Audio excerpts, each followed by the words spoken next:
Hello, hello.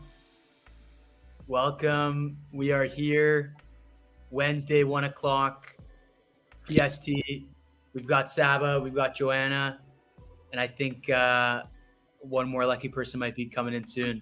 How you feeling, Saba? Hey Joe, what's going on? I'm doing great. How are you both? We're doing well. Joanna? Doing good. I'm excited to get into it. But yeah, good day. Saba, I saw you were up late last night working on some emails at 10:30. Can you share with us how that went? I see you're following along with my founder for a day in the life of a founder. Yeah. I was just sending out some emails, actually, following up from my meetings from the day before, because during the day it's all build, and during the night it's keeping the lights on and thinking about the future. So they went good. Awesome. And Joe, what about you? How's your work-life balance these days? Are you doing a lot of late nights yourself, or do you got a strict 8 to 4, 8 to 5 kind of plug in and plug out?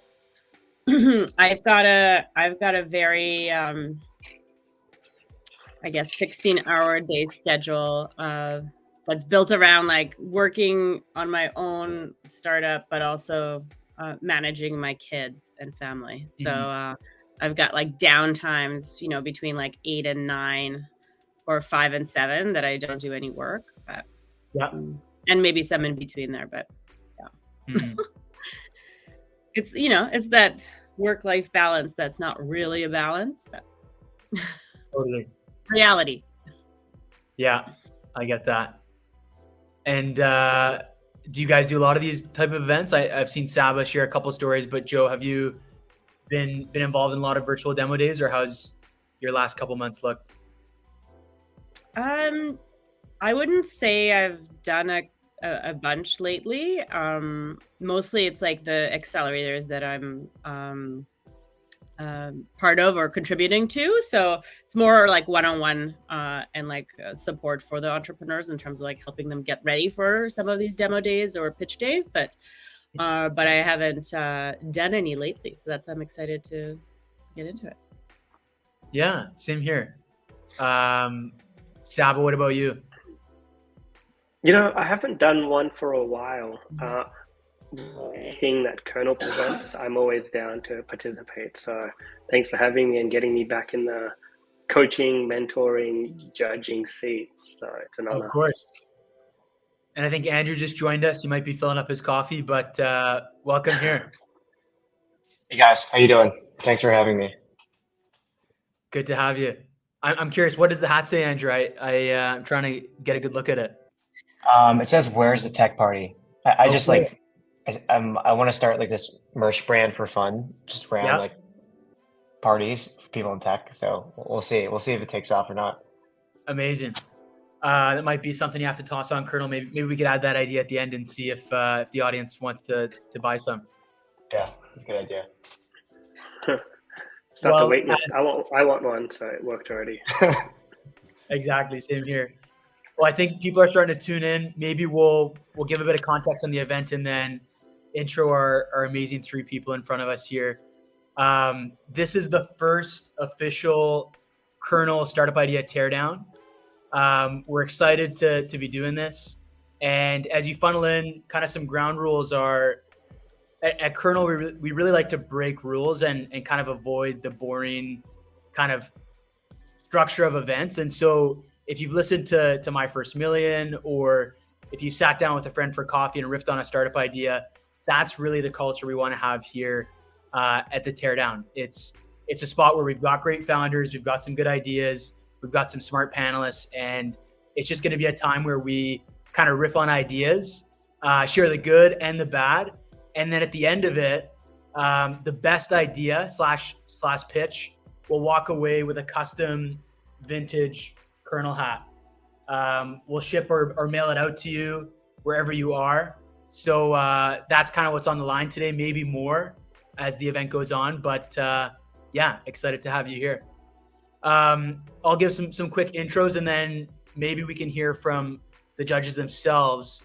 But Saba, he was formerly at Techstars, head of the startup idea pipeline there, and now just announced a $1 million raise on his new startup idea called Favs. So that's kind of a bit about him. Joanna is a friend from BC, West Coast, Canada. She is the founder and CEO of Ideas for Impact. I for short is kind of what we're working on, and is also an exec in residence at UVic. And so really has a good eye on sustainability and ESG with her consulting firm there. And then Andrew is Mr. Tech Party. If you haven't seen his Business Insider article yet, I think they're calling him the Great Gatsby of Silicon Valley. So be sure to hit him out a Twitter DM or a follow. But he's on the product team during the day at Google and is a Facebook alum. And then at night, he's a startup advisor, a community builder. He's hosted over, I think, 15,000 people at 100 plus events around the States, hopefully coming to Canada soon. And we're excited to have you three here. So maybe just to start off, as we kind of get going, let's start with Joanna and work our way down. What's one thing not in your professional bio that kind of speaks a bit to your life or character for the viewers here? So a lot of my work is really based around strategy and sustainability. And I'm always, in the work that I do with my clients and companies and funds, really centered around that.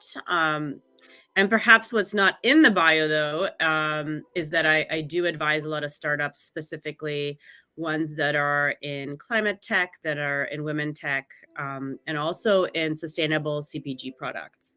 And what I'm always looking for as well is, like just the big plays, people trying to solve really big problems in this world that are really, at everybody's front door. And so like, how can we actually like solve some of those big problems? Love it. Well, thank you. And Saba? Yeah, I love it. I guess the one liner not in my professional bio that was actually on my vision board was I used to want to be the CMO of Facebook for a very long time. I looked up to and always a fan of Mark and of course Facebook, and somewhere along the line that changed. But that's sort of my initial goal. Can't remember when it started or when it ended, but it's something you might really read online. But I'd love to share with you. Super cool. And Andrew? Yeah, mine is, so it seems like there are a lot of Canadians in the room. I actually lived in Canada for 7 years, lived in Toronto, and spent 18 years in China, which a lot of people don't know, 3 different cities in China, and then moved to the US 3 years ago. So pretty new to this place, but have some Canadian roots and Chinese roots. Awesome. Well, maybe we'll jump to the second slide. I think we've got a fun question that might be a good icebreaker here. But before we get to the icebreaker, we're going to show you a bit about how to use the tools today in the dashboard. So as we go through each idea, the panelists here will have a chance to just chat and riff about the pros and cons, but the audience will have also a chance to share, their feedback on the idea, if they want to connect with the founder, if they like the concept. So be sure to keep an eye on just the controls. If you want to give them a test, or if you haven't tried out the chat, be sure to just say, your name or where you're from. And we really just want to make this as engaging as possible. So that's kind of a bit on the controls. And then just a quick rapid fire. We'll start with Andrew and with Joanna. What's your favorite podcast that you've been listening to recently? Just to give people a background on kind of what's on your mind. Yeah. I think you mentioned earlier, MFM, My First Million. Yeah. I've just, those guys are brilliant at what they do, and they're so unfiltered and also really funny. So I don't love listening to podcasts, but when I do, it's MFM. Great pick. Saba? Going through my list now, it's none other than Harry Stebbings and the 20-Minute VC. I feel like he's a goat at this stuff. So yeah, that's my now, and it's my previous as well. Love it. Before we go to Joanna, Harry just shared this really cool tweet I saw, and I think Mark Benioff reshared it, and he said, finally got Mark on the podcast. And then Benioff, who is the guy behind Salesforce, if people don't know, said, after the 100th text or email from Harry, I finally had to say yes to this podcast. And I love seeing that because it shows, even somebody like Harry, he's going after 100 cold emails for Benioff to get him on the show. And that gets me fired up. So I love that. Yeah, love it. Joe? So like aside from all the like startup podcasts, what I've been listening to lately is the Huberman Lab. And I know that's like almost like anti podcast because they're like 2 to 3 hours long. But I find it actually super fascinating that they can dive into some of these topics that are very technical or scientific and just like keeps our attention to, understanding what they're talking about. So that is like my go-to these days. And I love his ability to actually explain very complex mechanisms and how they affect all of us and how we can, arrange our lives or our perspective better to them. Totally. I got Asana in this morning, and one of my favorite episodes he talks about is actually alcohol consumption. The Asana one's great as well, but he talks about like just the effect it has on your sleep or your day-to-day like focus, and that was like a really good eye opener for me. So big fan of Huberman. All right, we will jump to the next slide here. We're gonna get into the nitty-gritty of the ideas, how this is gonna work. We've got 5 big ideas, and although we're not going to hear live video pitches from them because we all love that, instead we're going to get almost a one-liner and a matrix of the idea. And then the 3 panelists and I will kind of riff and jive a bit on the idea, what we like about it, what we don't. And then as that's happening, you and the audience can also make sure to join that convo, and maybe we'll bring one of your comments as well. After that's done, we'll get a chance to get panelists to vote on the idea if it's a yay or nay. And then we'll move to the next concept. So up first is Tanveer. A little bit of his kind of character superpowers you can see on the left there is product development, software, visual design. And his big one-liner, his startup idea on Kernal that's been taken off is turning long newsletters into digestible content and personal audiobooks. Just to double tap on that, we've got the next slide, the one-liners in the top left. And then as you can see, take a few seconds to read, you've got the opportunity in the bottom left, the customer demographic, the alternatives. As you can see, it's something that a lot of people have been thinking about, the rise of newsletters. Sam Parr has been beating his drum for a long time, and everybody knows a newsletter is a great audience to build. And so I think what Tanveer is saying here is, instead of having it super long where people skip over it or flag and don't come back to it, how can you make it digestible and personable? So judges, thumbs up. Have you gotten a second to read it? Do we understand it? Totally. Okay. Who wants to start the discussion? Yeah, happy to go for it. I love this. Okay. So there's a couple of areas of improvement, I think, on the pitch overall, but this is something that I've actually said in the past that I'm going to build, or I want to build, because I think it's really important. Everyone gets hundreds of emails. I think what's missing is the positive sentiment around the problem that they solve.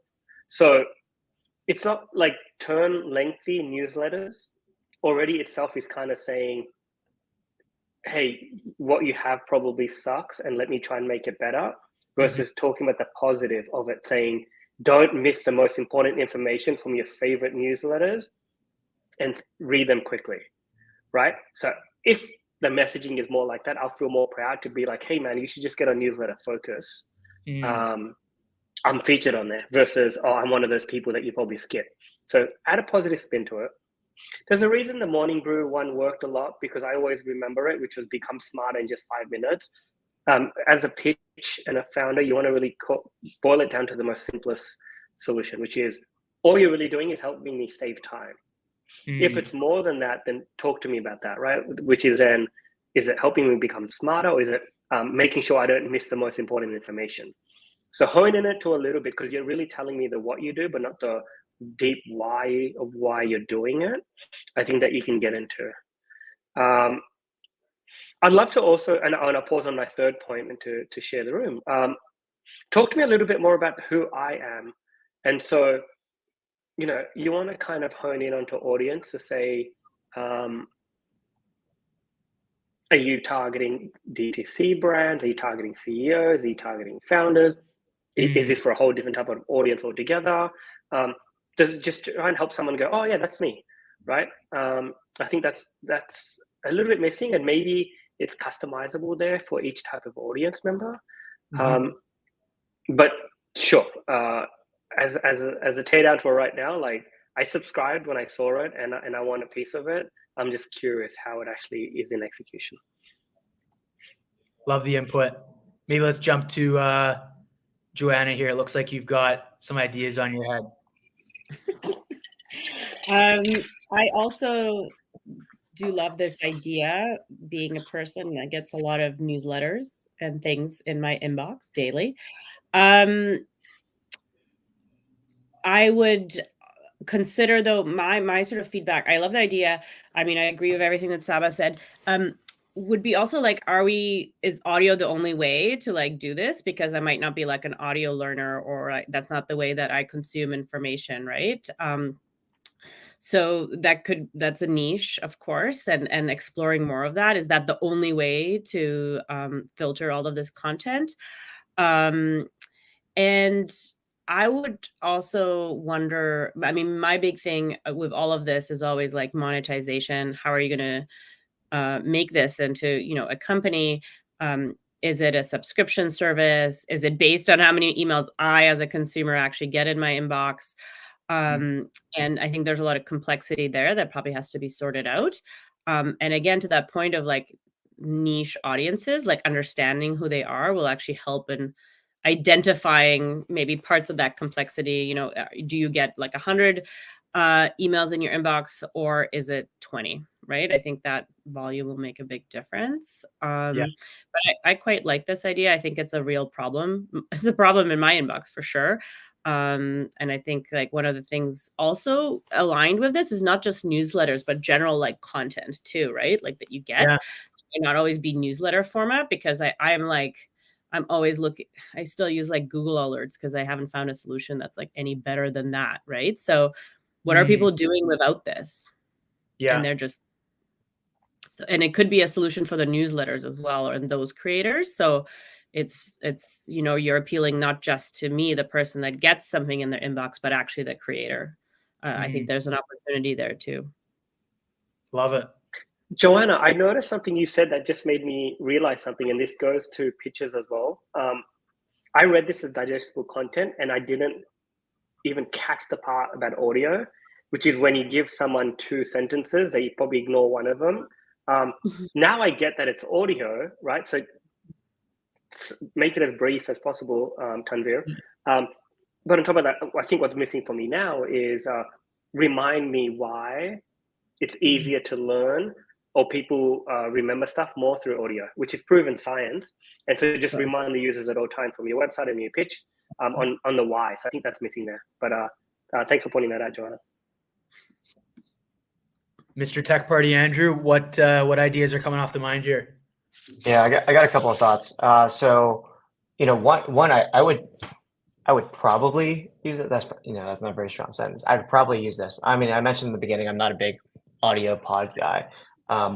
You know, just from a product perspective, I think there's some existing alternatives and substitutes there. One idea or product feature to sort of take it to the next level is you're already using AI to transcribe this stuff and to condense stuff. Like, what if you can add, you know, you could use someone else's voice. You could use Sam Parr's voice. You can use Joe Rogan's voice or something like that. That would sort of incentivize me to use it, because I don't, you know, most audiobooks are just that sort of plain narrator speaking. It's like, how do you go above and beyond that? A couple other thoughts. So, you know, agree. I think Saba made a great point on sort of the actual pitch itself. the one-liner. I don't think that's a terribly strong one-liner. It's got like two components to it. I don't really understand the benefit I'm getting from it. So my feedback is, in your one-liner, it's what is the problem, who you're solving it for, and what's the benefit I get from it. I think there's some minor tweaks that you can make there. If you sort of look at the who is it for, I think those are pretty broad buckets. Tech savvy people, so like people that use tech, busy professionals. What defines busy? And then I don't really understand why students who are comfortable with AI is in that bucket. I think it's a good effort to sort of scope it down, but I think there's some room for improvement there. When I look at opportunity, that's the part where I'm like, that's me. And so that's why I would use this product. That's speaking to me. I don't think anyone wants to think of themselves as like an average professional. So, like I think Morning Brew, you mentioned it, Saba, it's like, be smarter than your boss, or maybe that was the hustle. Like, I'm smarter than my boss and here's how I do it. And so you want to like make the person feel good, your potential customer feel good, and even better if they use your product. So just some thoughts there. The other part is, I'd love some color on, this is a new product for me, something I've never used before, but maybe a bit of color on how this would fit into my life. Like, am I driving? When am I using this thing? Just a bit more color into like the actual use case. I got one more thing here. Yeah. The last thing is, just as a bonus, this is a pretty crowded market. Everyone has newsletters. Everyone has audio transcription, and like simplification. How do you sort of go above and beyond in your go-to-market when you bring this product to market? Is there one influencer you want to partner with? Is it Alex from Morning Brew? How are you going to sort of take this above and maximize the signal you get from this marketing effort? Yeah, I think that's a great point. I was also going to say in the back of my mind, Tanveer, if you're listening, hopefully you are. I think I saw you in the comments. These three people all today, I know and have come across their newsletter in the last little while. Saba has one where he promoted this event. Andrew has one where he talks about his events. Joanna is working on a podcast and a newsletter, I know, as well. So these three people are going to be awesome to kind of riff on this idea. And so as we move to the next slide here, we've got a handy person in the back that after you review it, you get to say if you love it or want to leave the idea. So maybe we'll start with Joanna and work our way down. Is this an idea that you would love or leave? I love it. I there's like merit and opportunity here to like work through. Yeah. There's refinement. Right. I think that's like you sort of hit a pain point that exists and hasn't been solved. Okay, we'll move to Saba. Love it. Definitely want to see it in action and would pay money for this. So good stuff. Done. Yeah, I'll love it. Love it for me as well. I think there's some minor work on like the pitch and like the go-to-market, but I think it's a good idea. There you go. Well, Tanveer, Joel, awesome. we'll have to rename this from Teardown to Build Up, because that's the opposite effect today. That's good. We'll send that to our branding team after this. We're on to the next idea. Tanveer, awesome work. Up we have round two is Samuel Lee. His superpowers in the bottom left there: customer support, operations, user experience. The one-liner Samuel's running with here is empower parents to grow now and pay later by spreading childcare costs across future career stages. Here's the matrix if you want to take a look at it. Customer focus, 25 to 35 years old. The solution's looking at a credit line that is based on future earnings potential to spread early, costs across future career growth stages. Kind of makes me think almost about Lambda School. I'm sure a couple of you are familiar with that, where they'd work with like engineers or high-paying salaries and then kind of take a chunk of their salary in years to come for paying for school. Maybe any ideas from the panelists? What do you guys think about this after giving it a read? So maybe I'll take a first go at this. It's an interesting concept. I think obviously like narrows in on a very serious problem that exists for parents. And I would say, like, from a customer perspective, it probably goes up to like 45, not just 35. It's a big issue. So I think that there's like a lot of merit there and understanding that this is, you've highlighted something that's real, that exists for a lot of people. Now, my sort of feedback and considerations are always like, okay, we've got a pain point, but is this solution actually going to help us solve this problem?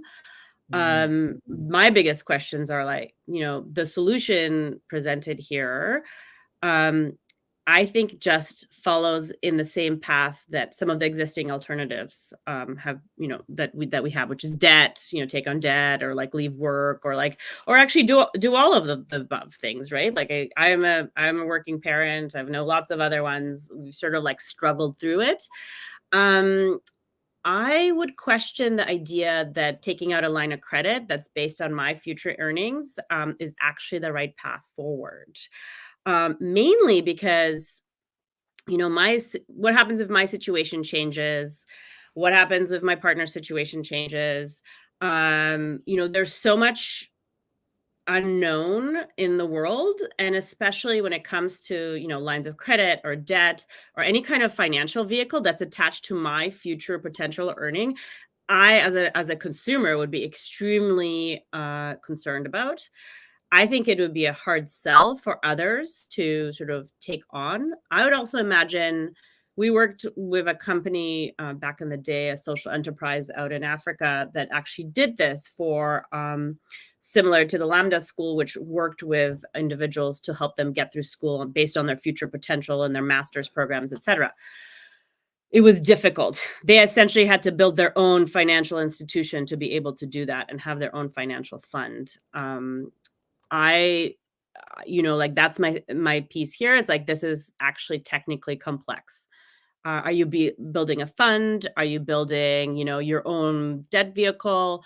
What does this look like? And how feasible is it in this world, right now, that we live in, with extremely high interest rates and uncertain financial world? So that would be my thing. I would also, one last comment before I, open up the floor, is like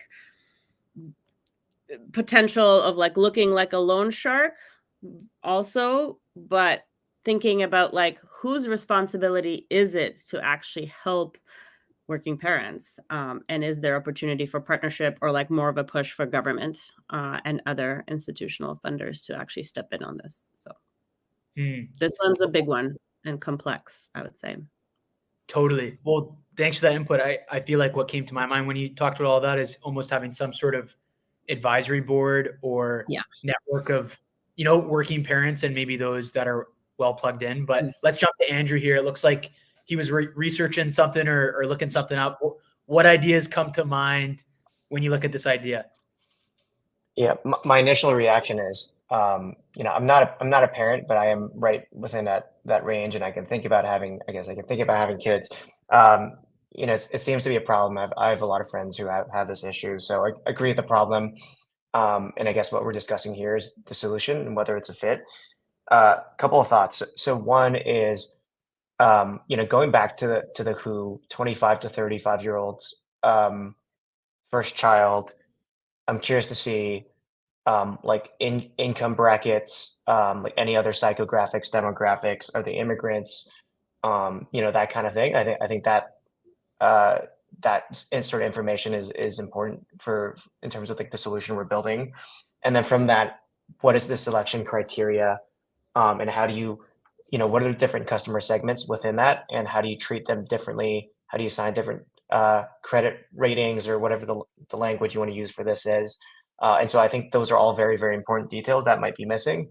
And then, finally, I'm not familiar with this space, but what are the economics of this product? I don't really see. I don't really understand the business model of this, but I'm just curious, like, how do you think about the economics of this? I just posted in the chat if Samuel has any answers he wants to give, but might be something you have to connect offline about. Saba, maybe we'll move to you here. So this is an interesting one. I think the missing piece for me here is the how. I definitely get the problem, and it's believable. I'm not your target audience, so take it as a grain of salt, which is important to note. But as an investor, what's missing for me here is understanding the big vision. And I think as a founder, your goal early on is to sell that. This sounds like an idea, and that's totally fine. I don't know much more about it, but there's every word that you use matters. And so I'm kind of thinking your solution could be maybe B2B or B2C. There's like a catchphrase, grow now, pay later, that's marketing. How to avoid those, or hold on, someone flipped the screen over to a Google Doc. You did it? Okay, cool. I think this is kind of a double tap on the idea. Okay, cool. Kind of answering your questions around the distribution strategy. And you were saying, is it B2B? I think the distribution strategy is direct to parent, partnerships, and employers. So I guess direct to parent. Okay, got it.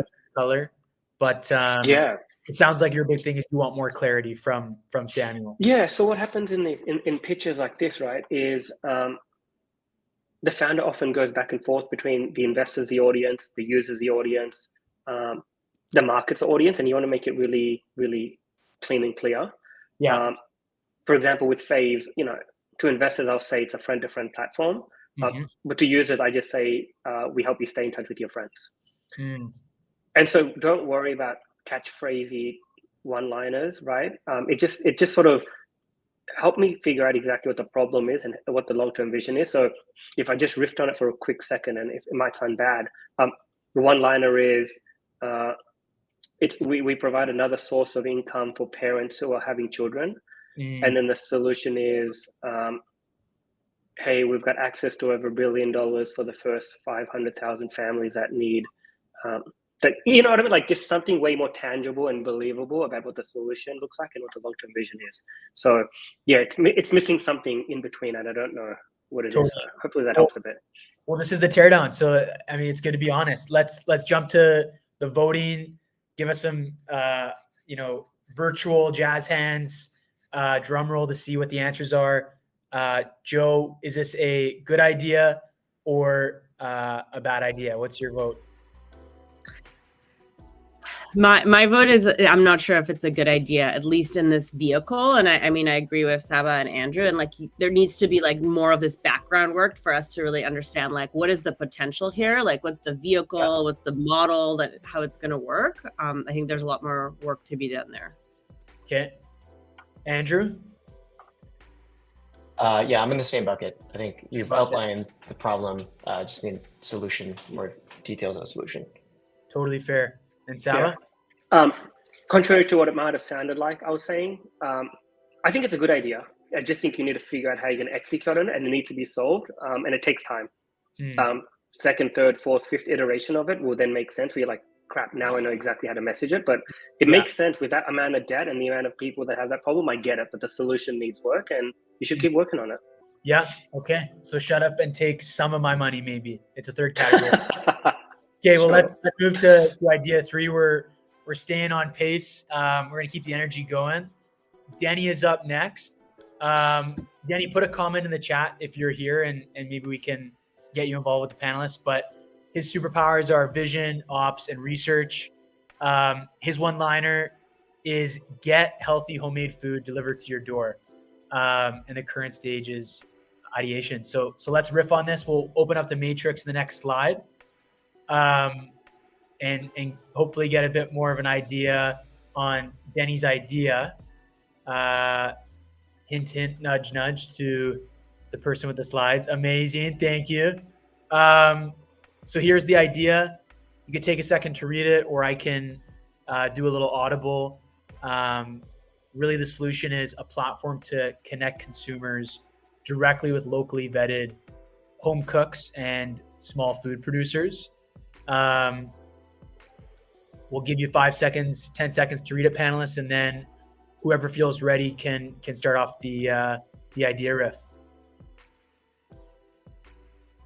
Yeah, I'm happy to kick off. First of all, I think this is just a really exciting idea. It's one of those products that everyone's excited about. Everyone loves food. You can build some really cool marketing campaigns around it, and so it's easy to sort of get that initial word of mouth and traction. Some, I guess, more constructive thoughts. Being in New York City, I've seen quite a few of these. And even in the like a year ago, there were a ton of Uber Eats, DoorDash, Grubhub. Since then, there's been a bit of consolidation, but there are a lot of folks trying to solve this problem, which sort of speaks to how big the TAM is, which you've outlined there. So big problem, but also a lot of players in the space. I would say slightly crowded space, so it might be competitive. But with I think with good execution, you could build out an interesting business here.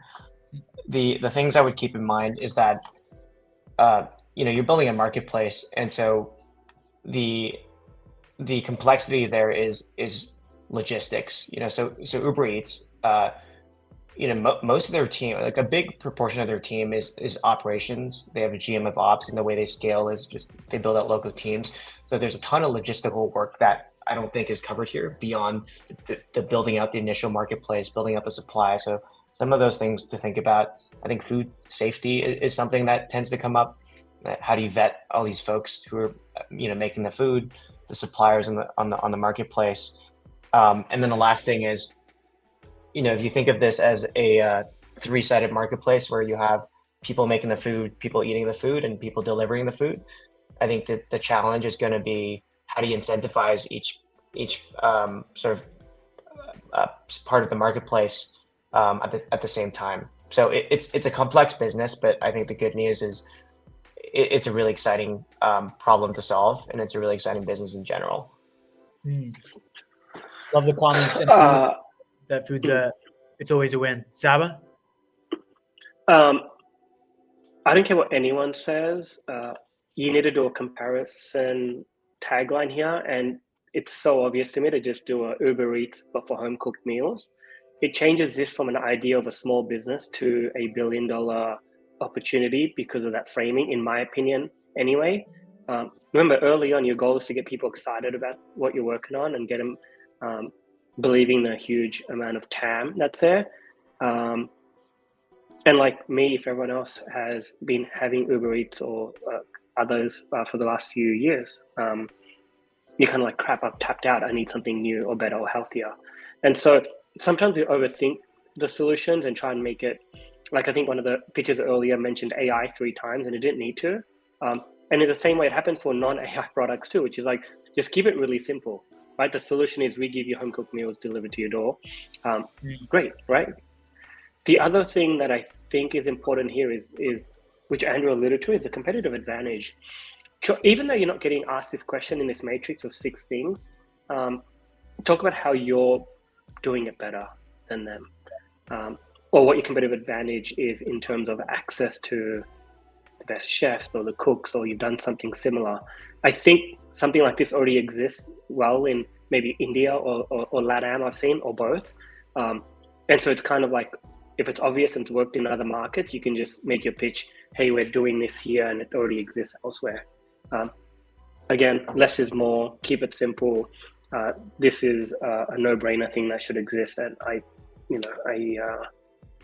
think simplifying that pitch for the audience is helpful. Joe? Yeah. I mean, obviously agree with what Andrew and Saba have already mentioned. And it brings me to add something valuable to this conversation about this idea is, yes, this is a very, very noisy market space to be entering. And this is for everybody with ideas. It's like, you have to really nail down your differentiator from everybody else, but also any alternatives that exist out there, right? How are you, providing value to your consumer that nobody else is bringing? And I think in the case in this market, this industry specifically, consumers are price sensitive, they're also looking for specific niches within it. And is that an opportunity, particularly when you're talking about home cooks or, small producers? Do you go down, more of an ethnic route and specialize in certain areas? I've definitely seen some startup ideas come up, try to do that with various, very specific food categories and types. But really, I think there is you need to think about the differentiator. Otherwise, you literally be eaten up by these other people, right? By the delivery companies, by the make your own meals companies. There's so many out there. How are you going to stand out amongst everybody else and have them choose you? And at the same time, you're also dealing with small food producers or home cooks that are also, are they going to be around next year? Are they going to be around next month? That is a big thing too. How can you ensure that individual or that, cook is going to be around? If suddenly everybody loves this cook, what happens next? Totally. So. We got lots of comments on the stage. Let's move to the vote and see where we end up on this teardown. Is it a teardown or a build up? Let's start with Andrew. Is it get the bleep out of the kitchen or I'm ready for seconds? Where are you leaning on this one? I feel like with the right resources and really good execution, it could be great. So I'm going to say ready for seconds. Let's go. Okay. Saba? I'm hungry.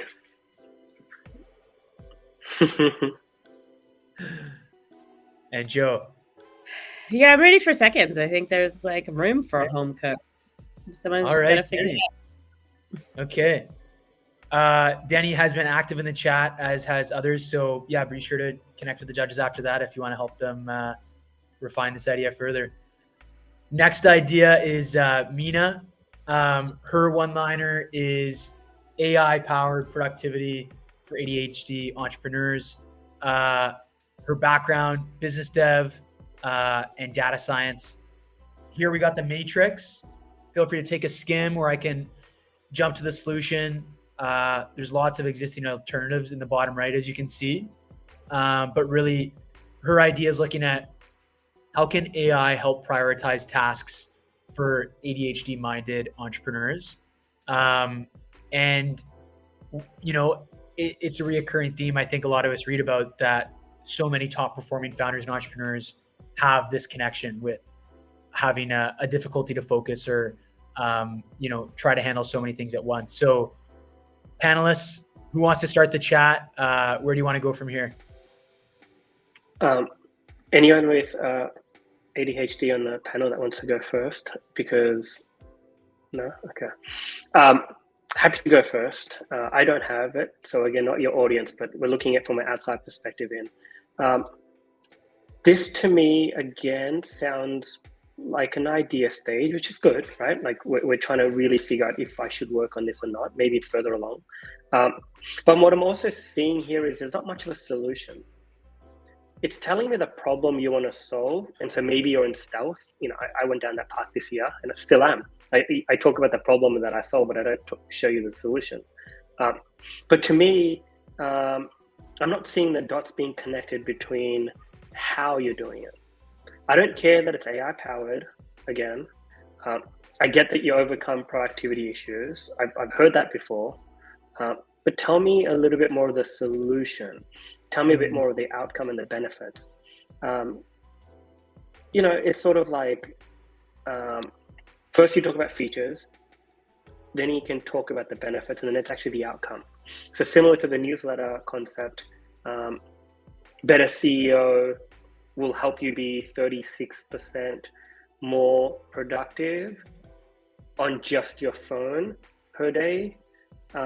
Makes it more believable, and then I can see how, and a little bit of the how and the why. I get the market is huge, 1/3 of the US, ish. That's fair. I can't remember right now, but I know there's another tool that's made just for ADHD entrepreneurs. I texted my friend, hopefully he replies to me before our comments are over, but it's really good. And he's just like, it changed my life. And I'm surprised to not see that as an alternative in here. And so that makes me worry if you're not mentioning your biggest competitor. It's like me building a next social network and not saying Facebook and Instagram are my competitors. You'd be like, wait, are you crazy not to think of that? So make sure you cover all the bases with competitors and existing alternatives. Great input. And make sure to put the name in the chat here, and we can be sure to send it to Mina. Let's jump to Andrew here. What are the thoughts on the idea? Yeah, just from the first sentence, I think that was done really well. It's, outlining a problem. Just from the first sentence, I'm like, yes, I'm in. I don't have ADHD, but I'm, I get distracted and stuff.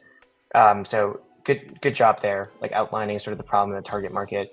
Agree with Saba, where it's like, what is the how? Like, what is the actual product itself? And, in alternatives, the products mentioned there are quite different. So you have a calendar tool, you have a scheduling tool, and then you have like a CRM tool, and then you have a list management, task management tool. So the problem space or the solution space you've outlined is quite broad. I would sort of ask what is the actual product? 2, what workflows does the product do? And then 3 and 4 are, I'm assuming there's some sort of prioritization criteria. How does that work, and what are the trade-offs it makes, using AI, since that's sort of front and center of this? Yeah. All valid points. I'm keeping an eye on the chat here if Mina has input, but let's jump to Jo while she's thinking. Yeah. So my whole family has ADHD. I know a lot of folks with ADHD, including my children, right? So it makes me think, like what does the future hold for them as well? I think there's a lot of opportunity in this space. It's an area that's like just being spotlighted in terms of like, this is a real problem for a lot of people. What are some of the solutions that exist out there? Like, a lot of them haven't been built yet, is my personal opinion. As we're just starting to understand like what the ADHD brain actually looks like, and actually like, functions like in the day-to-day for many professionals and individuals. I'd agree with everybody. Like I love, obviously you've hit something, but there isn't a solution for me, right? Like there is like, what is it that your AI is not enough? Like that's just like the function of things, right? That's almost like a feature, like how you build something. Well, that's interesting and important at some level, but it's not the like differentiator. Like everybody can put an AI powered or made thing on their tagline, but it's like, what makes you different than everybody else? Like, is it a certain methodology that you're bringing, or a way of doing things, or a technology, or whatever it is? You really have to think about like, what is that 1 or 2 or 3 differentiators that are going to make you different than everything else that's out there, and that actually translate to the value that you're providing that ADHD entrepreneur or kid or whoever that is. So I think there's something here, but more to be done on that side. Love it. Well, Jo, since you're kind of finishing your thought there, is it a going home or going to Hollywood for this idea? Where is your mind on this one? I mean, I don't think you're there yet, but I think you've got to go, like, don't stop working on the idea, right? Like just start thinking about how do I differentiate here? How do I actually create value for these individuals? So yeah, okay. I'm in the middle. You're okay. Okay. Let's see if we get an icebreaker here. What about Saba? Are you above Joanna's bobblehead or below? What do you think? Spoiler alert. I'm no one to ever tell someone to not work on an idea. You've obviously thought a lot about it. You should absolutely do it, regardless of what me on the internet says. Heck yeah. Unless if you're doing Tinder for pets, that's kind of like my breaking point. Other than that, you should absolutely go build this. Awesome. And Andrew? Yeah, I'm never one for going home. It's never an option. So I'd be in between. I think you've outlined the problem. Just need to figure out what the product looks like. Amazing. Well, I'm loving this culture of the teardown where we say it as it is, but then we encourage people to keep going. Last one. I looked up this gentleman's name on YouTube to make sure I knew how to pronounce it. I believe it's Marseille. Let me know if I said that right in the comments. I think it's Maciej. Maciej? Okay. Yeah. Okay. So, a bit of his background. He was awarded 2021 E-commerce Director of the Year award by FMCG. Sounds super awesome. His one-liner, subscription-based toy rental ecosystem. And he's just in the concept testing stage. So let's open up the matrix, see what we got here. Reminder to people listening, loosen the shoulders, take that last sip of coffee. This is our last startup idea of the Teardown. So judges, we want our best, and audience, go to town in the comments. We want to really riff this idea and give our best. So here's the matrix. The solution is really access to a large toy library, rent for a fraction of the retail cost instead of paying everything up front. And there's a bit of alternatives below. You've got Facebook Marketplace, buying new toys. Whirly, a competitor in the UK. Panelists, let's keep an eye on the clock on this one, but who wants to start things off on the breakdown? Sure, I'll jump in. So I'm a big fan of obviously sustainability ideas where you're reusing products that are already in market instead of creating new ones. I think there's legitimacy here in terms of there's an opportunity. There's a ton of toys out there in the world that are probably collecting dust in people's homes. And so how can we use this, those products as something that goes back into the system for others to use? Now, having said that, though, subscription models for some product categories have proven to be very difficult to scale to a point where the company is actually financially a company that can be, scalable, that's a reality, that's a viable business model. We've seen that with tool rentals and tool libraries. We've seen that with gear subscription or rental type of categories. And those typically start moving into let's just have a resale store, right? That makes more sense. The only category that it sort of has worked in is high-end fashion, but that's even to this date, hasn't been truly proven anymore, because what happens is there's so much money being spent on products being shipped back and forth that you're sort of losing that sustainable or impact angle to begin with. Now, with toys, they're not high, they're not a high cost item.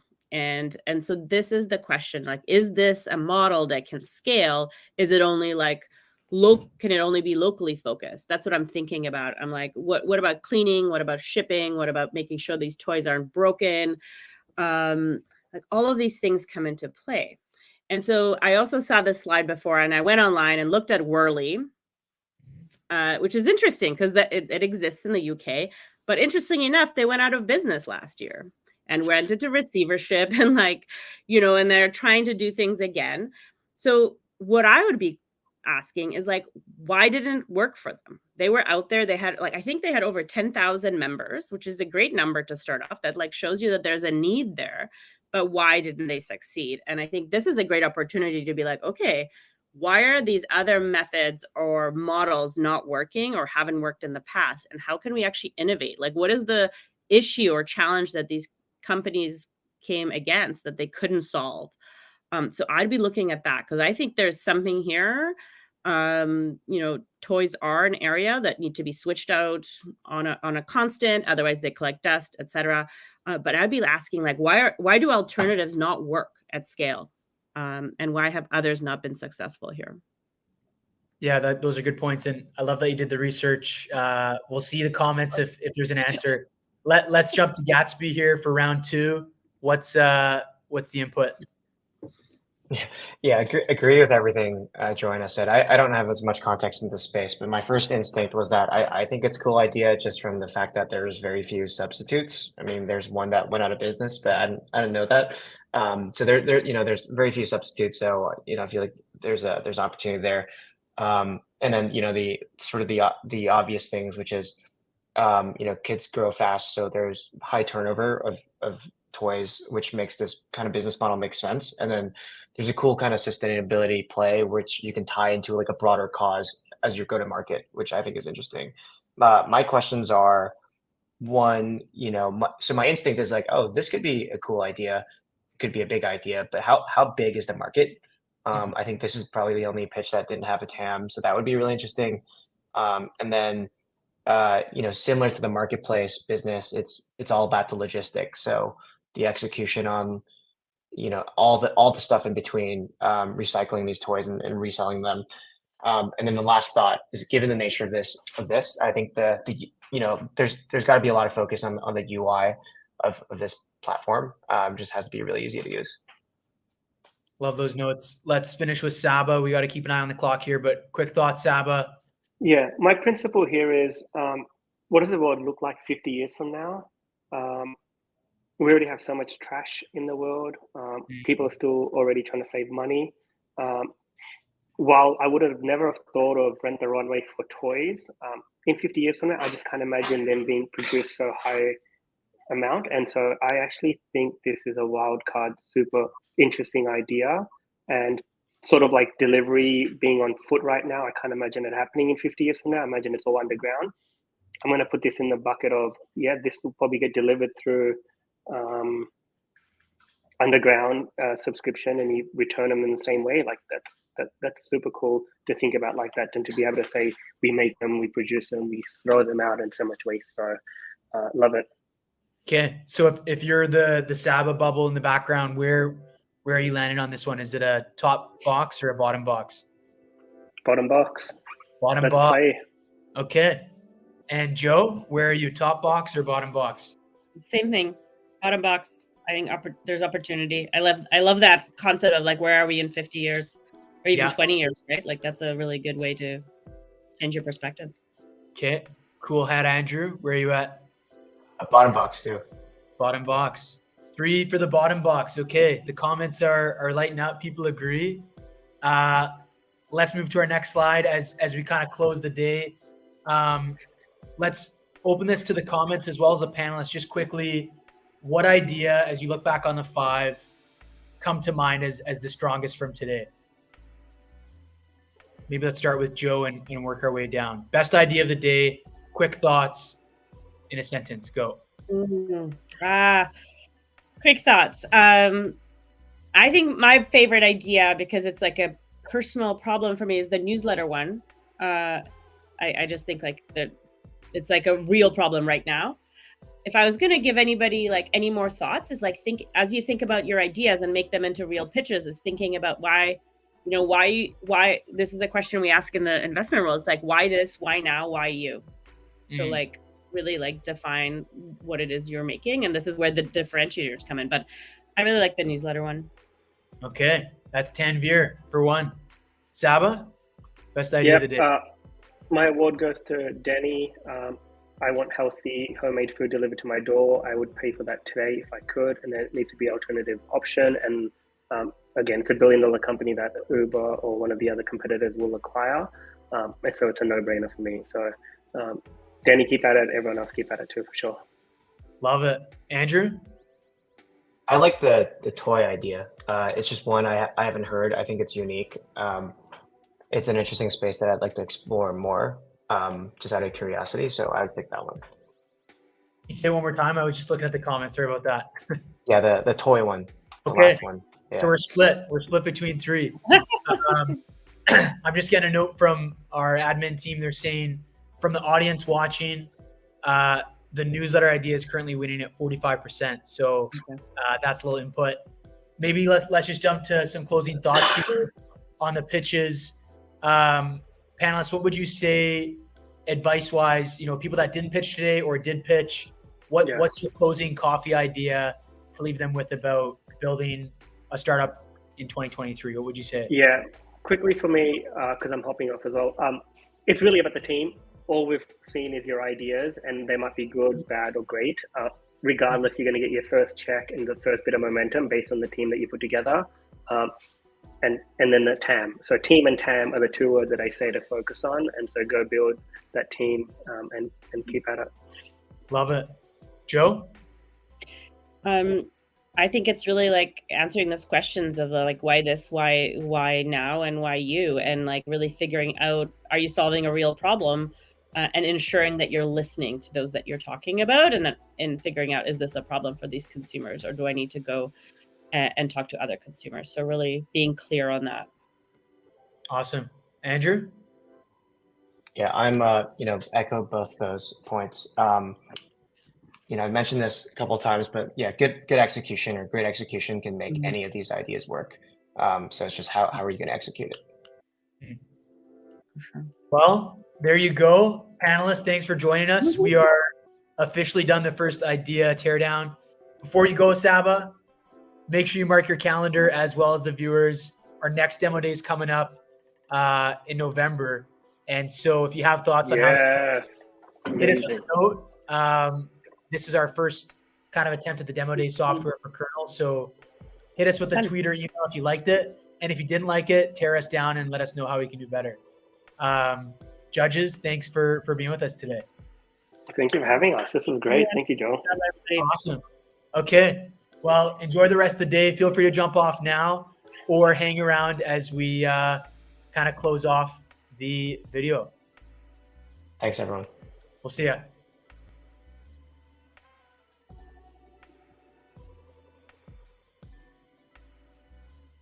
What a day. What a day. Thank you. And we'll see you next time.